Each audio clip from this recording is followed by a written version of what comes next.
Hey, it's Jim, and just thought I would give everyone a little quick tutorial about using the My Disney Experience app because I get a lot of questions about it as far as the basics of linking reservations, linking tickets, making fast passes, that kind of thing.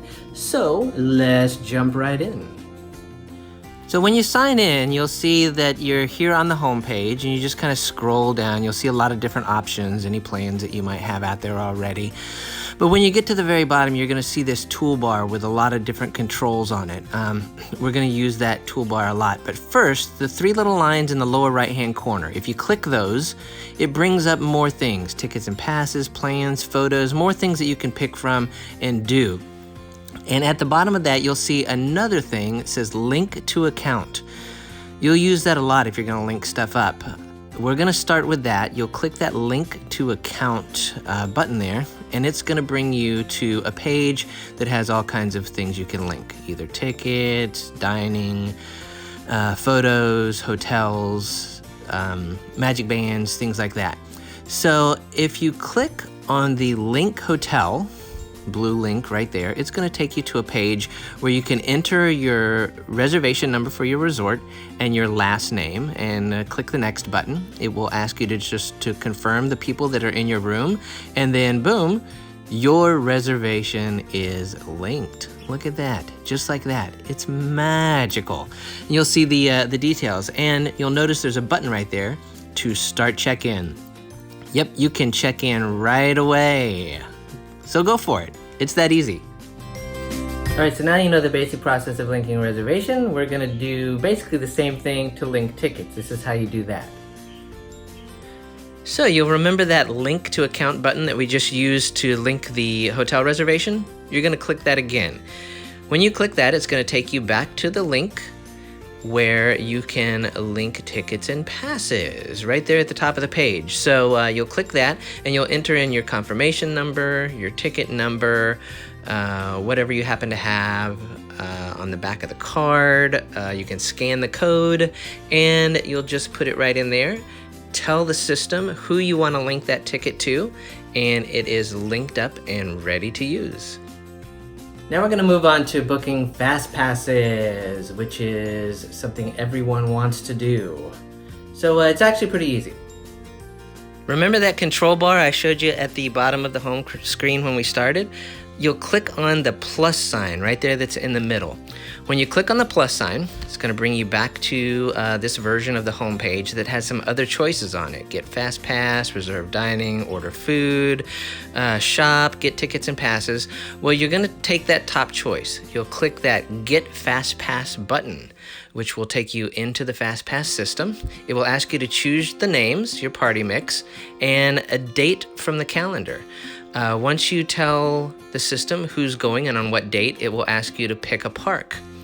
Once you choose one of those 4 theme parks, then you're going to get a list of options. It's going to show you attractions that are available and times you can pick. You can filter it by morning, afternoon, evening, whenever you want to do it. You choose a time, confirm it, and you got a Fast Pass. So the app has a lot of really cool built-in functions. There are a ton of them. I'm not going to go through all of them here because it would take all night, but I will touch on a few of my favorites. And here's one of them, ordering food. That's right, in case you didn't know it, you can order food through the app in advance so that you can skip the long lines at the quick service restaurants and just pick it up when you get there.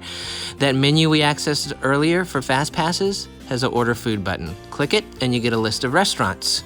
There's a bunch of them that take quick service. So let's just choose Casey's at Magic Kingdom. And that brings you to Casey's page where you can find a little bit more about the restaurant. There are some other buttons there where you can find it on the map. You can get directions of how to get there. But you also see over there on the right, there is an order food button. So you just click that. When you click it, it takes you into their menu where you can start to build your order. It will give you options for snacks and entrees and drinks and things like that. When you build it, you'll then put in your credit card, let them know when you're going to be there, and you can go right up to the counter and pick up your order without waiting in line. Another thing you're going to find really handy while you're in the park is checking the crowds and the wait time. A lot of people ask, what's the crowds like today? Well, you can look right on the app. So back on the master control panel there at the bottom of the screen, you'll see a little picture of a house. You'll click that whenever you want to go back to the home screen. Now on the home screen, there was a little map. When you click on the map, it will show you what the wait times are at attractions throughout the park. So for Magic Kingdom, there's some bubbles you'll see there which shows wait times for attractions that those bubbles are pointing to. Now, I don't like to look at the pictures and try and figure out what the bubbles are pointing to. So if you'll see that show list link in the upper right-hand corner, if you click that, it gives you the names of the attractions and what the wait times are. Instead of looking at the bubbles, you can just look it up by name. Now, if you go back to that screen again, you'll notice that there's another link in the upper left-hand corner that says Filter. When you click Filter, it's going to give you the option to pick a different map. So right now we're on Magic Kingdom, but you can look at Epcot, Hollywood Studios, Animal Kingdom, or the new Star Wars and get the map and wait times for that location as well. Now, right in the middle there, next to the wait times, there's a little blue arrow that you can click on. And when you do that, you get a ton of other information of what's going on in the park and where to find it. There's attractions, where the characters are, what times they'll be appearing there, where the dining locations are to make reservations, entertainment times, and even more. Now, I love photos almost as much as Oprah loves bread. So if you've got PhotoPass and Memory Maker attached up to your account, you'll want to make sure that you're getting all of your photos to download.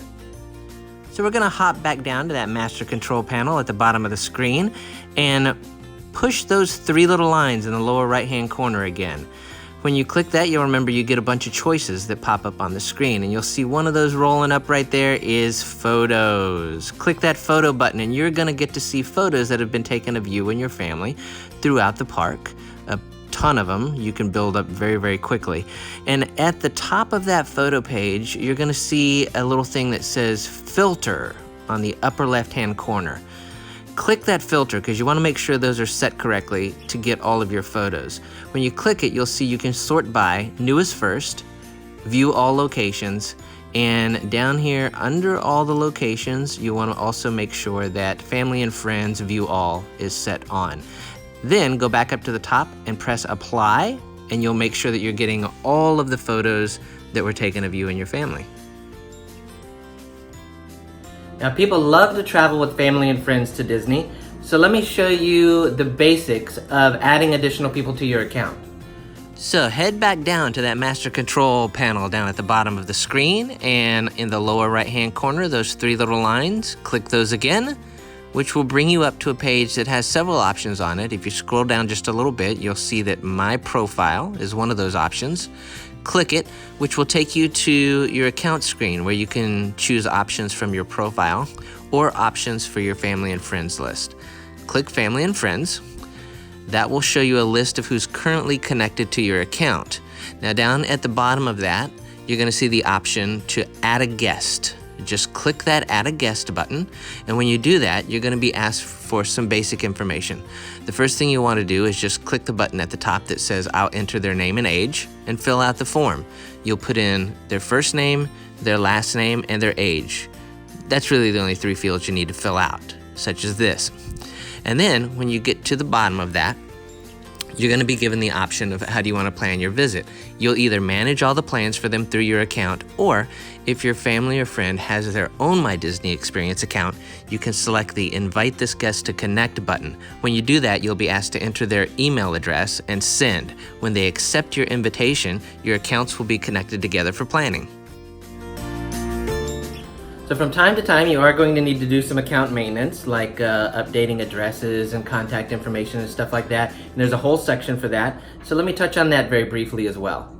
So on that same page, click back over to My Profile from the family and friends list where you were, and you'll have more options such as changing your character, changing your name, birthday, updating any memberships you might have, looking at your magic bands that are connected to the account, and other various account settings like changing email, contact information, and stuff like that. So those are the basics of using the My Disney Experience app. There is a ton more you can do with it.